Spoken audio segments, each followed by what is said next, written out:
का जन्म होता है उसके बाद घी से मालिश करते हैं।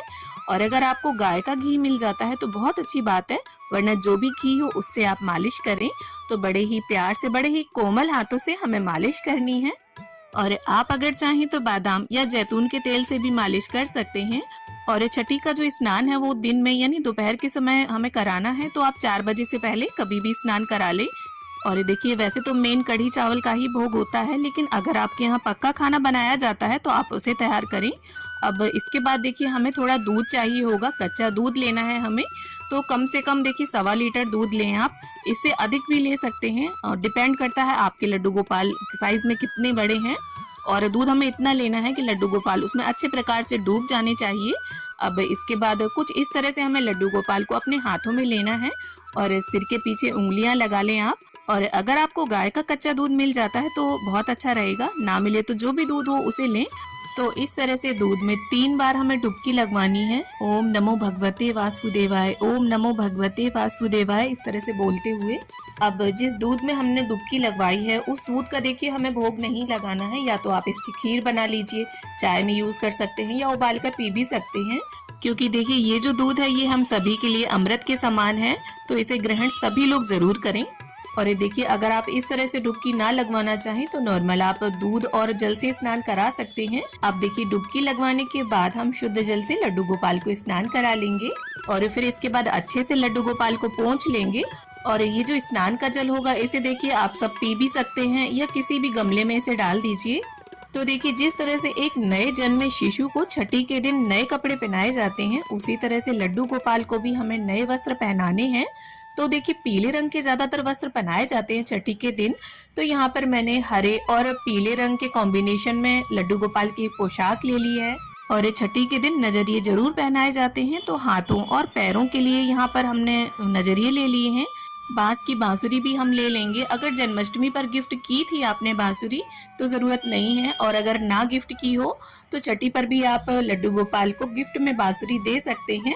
अब लड्डू गोपाल का अच्छी तरह से हम सुंदर सा श्रृंगार कर लेंगे।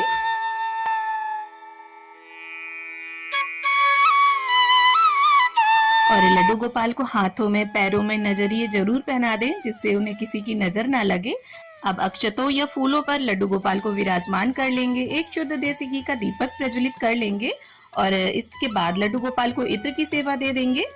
इसके बाद लड्डू गोपाल का टीका करेंगे। लड्डू गोपाल की प्रिय गैया, उनको भी टीका करेंगे, साथ ही दीपक का भी हम पूजन कर लेंगे। और देखिए, इसके साथ ही जो भी फूल हो वो अर्पित करें, या फूल ना हो तो बिना फूलों के भी आप छठी का पूजन कर सकते हैं। अब इसके बाद भोग अर्पित करेंगे, और भोग में हमने जैसा कि बताया कढ़ी चावल मेन होता है।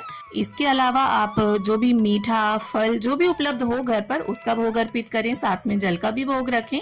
और सभी भोग में देखिए तुलसी का पत्ता डालना ना भूलें। अब आप एक चम्मच लीजिए, और देखिए लड्डू गोपाल की ही चम्मच होनी चाहिए या नई चम्मच हो। और फिर इस तरह से जो दीपक हमने जलाया था उसके ऊपर चम्मच को उल्टा करके रख देंगे। थोड़ी देर बाद इसमें काजल आ जाएगा, और ये काजल छठी के दिन जरूर लगाया जाता है, तो थोड़ा सा उंगली को चिकना कर लीजिए और जिससे आंखों में लगे ना लड्डू गोपाल के। इसके बाद जब ये थोड़ा सा ठंडा हो जाए तब हम इसे लड्डू गोपाल की आंखों में, उनके हाथों में, पैर के तलवों में इस काजल को लगाएंगे। और ये काजल देखिए घर के सभी सदस्यों की आंखों में भी जरूर लगा दीजिएगा। एक तरह से ये प्रसाद ही है, और अगर ज्यादा हो तो डिब्बी में रख लीजिए काजल बनाकर। इसके बाद देखिए लड्डू गोपाल को हम इस तरह से तुलसी दल अर्पित कर देंगे, और इसके बाद प्रेम पूर्वक लड्डू गोपाल की आरती उतार लेंगे। आरती कुंज बिहारी की, श्री गिरिधर कृष्ण मुरारी की। तो देखिए, जन्माष्टमी पर श्री कृष्ण जी का जन्म आपने कराया हो अथवा ना कराया हो, लेकिन अगर जन्माष्टमी की पूजा की है तो आपको छठी भी जरूर पूजनी है। अब आरती करने के बाद कुछ रुपए निकालकर हमें इस तरह से न्यौछावर कर लेनी है। तो 5 या 7 बार लड्डू गोपाल के ऊपर से हम इसे वार देंगे, और ये न्यौछावर लड्डू गोपाल जी की ही होती है, तो आप इनसे बाद में उनके लिए कुछ लेकर आ जाएं। और भोग अर्पित करने के बाद, आरती करने के बाद उनकी प्रिय बांसुरी उन्हें अवश्य दे दें, क्योंकि बिना बांसुरी के हमारे कान्हा जी, हमारे ठाकुर जी विचलित हो जाते हैं। अब देखिए, छठी पर विशेष रूप से नजर उतारी जाती है, तो हमें इस प्रकार पर बरसती रहे इसके लिए प्रार्थना कर लेंगे। अब देखिए, छठी पूजने के बाद लड्डू गोपाल को उम्मीद करती हूँ छठी पूजा की ये वीडियो